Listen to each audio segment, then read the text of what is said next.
গত 29 ডিসেম্বর রংপুর জেলার সদ্য পুষ্করণী ইউনিয়নের ঈশ্বরপুর গ্রামে দ্বাদশ শ্রেণীর ছাত্রী সাবরিনা আক্তার সুমাইয়ার মরদেহ তার শোয়ার ঘরের বিছানায় শায়িত অবস্থায় পাওয়া যায়।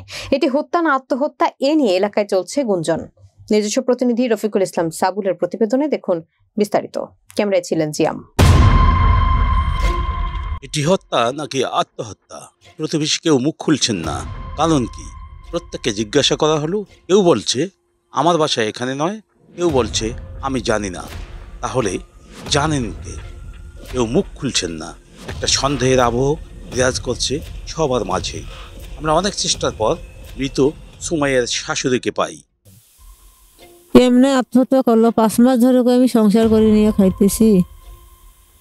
এই যে ওর বাবা আসলো 1 সপ্তাহ হয়েছে, ওর মনে কি কুবুদ্ধি দিল, ও আর আত্মহত্যা করলো।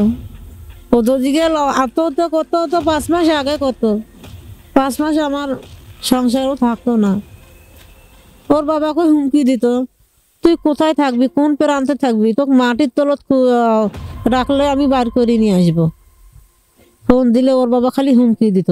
গত 29/12/24 তারিখ রংপুর জেলার সদ্য পুষ্করণী ইউনিয়নের ঈশ্বরপুর গ্রামে সাবরিনা আক্তার সুমাইয়ার মরদেহ তার শোয়ার ঘরে বিছানায় শায়িত অবস্থায় পাওয়া যায়। 5 মাস পূর্বে মোবাইল প্রেমে দিনাজপুর থেকে সুমাইয়া ছুটে আসেন আরমানের কাছে। বিয়ে হয়েছিল ঈশ্বরপুর গ্রামের আরমানের সাথে। আরমান একাদশ এবং সুমাইয়া দ্বাদশ শ্রেণীর ছাত্র এবং ছাত্রী।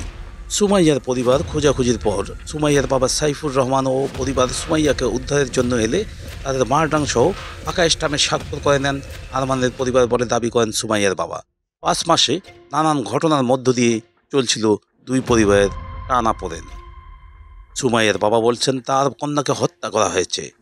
জানা মতে মেয়েটা আমি সকালকে রাত্রে 10টা-11টার দিক আমি আমার মেয়ের সঙ্গে কথা বলার জন্য ফোন দিয়েছিলাম। তখন কিন্তু ওই ছেলেটা ফোন ধরে, আরমান ফোন ধরে বলে যে ঘুমাইছে,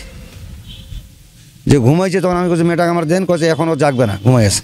তখন রাত 3টার সময় ছেলের বাবা আমার ফোন দিয়ে বলে যে আপনার মেয়েটা সুইসাইড করছে, ফেনে অন্যা লাগায় আর তারা মারি ফেলছে। তা তো মেয়েটা তো আমার ওই মঙ্গলবারে দেখে গেছে, মেয়েটা তো অসুস্থ নাই। এটা আমি সুষ্ঠু বিচার চাচ্ছি, এটা যে এদের সাজা হোক। আমার মেয়েটা তো মারি ফেললো তারা, তো আমি 4 মাস ধরে কোনো বিচার পাইলাম না। এখন তো সকাল 9 ঘটিকার দিকে চন্দ্রপুর থেকে এক ব্যক্তি আসে, বলে যে একজন মেয়ে গলায় ফাঁস দিয়ে আত্মহত্যা করেছে। এর পরিপ্রেক্ষিতে আমরা তার কাছে একটা অভিযোগ নিয়ে আমরা তদন্তের জন্য যাই। যাওয়ার পর দেখি যে শয়নকক্ষে শোয়া অবস্থা ছিল, সে ঝুলানো অবস্থা ছিল না, সে বিছানার মধ্যে শোয়া অবস্থায় ছিল। পরে আমরা আমাদের অফিসার সহ শুরু থানার রিপোর্ট তৈরি করি। শুরু থানার রিপোর্ট তৈরি করার পরে দেখা যায় যে তার গলায় যে আত্মহত্যা করলে যে অর্ধচন্দ্রাকৃতি যে দাগ পড়ে সেটা পরিলক্ষিত হয়। এবং তার যে শুরু থানার রিপোর্টটা তৈরি করা হয়, এর মধ্যে মানে কাউকে যে জোর করে মৃত্যু ঘটনা বা এইরকম কোনো সিমটম পাওয়া যায়নি। যদি বাহ্যিক দিক দিয়ে পাওয়া যায়নি, হয়তো ভিতরে কোনো কিছু পাওয়া যাইতেও পারে, সেটা পোস্টমর্টম রিপোর্ট ছাড়া আমরা বলতে পারবো না। ঠিক আছে, আমরা এই বিষয়ে একটা ইডি মামলা করি। ইডি মামলা করে আমরা পোস্টমর্টমের জন্য রংপুর মেডিকেল কলেজে প্রেরণ করি। আপাতত দৃষ্টিতে এক পক্ষ বলছে হত্যা, অন্য পক্ষ বলছে আত্মহত্যা।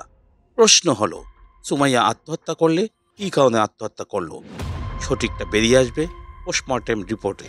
সে পর্যন্ত অপেক্ষা করুন। সাথেই আছি রফিকুল ইসলাম সাবুল, রাজধানী টিভি, রংপুর।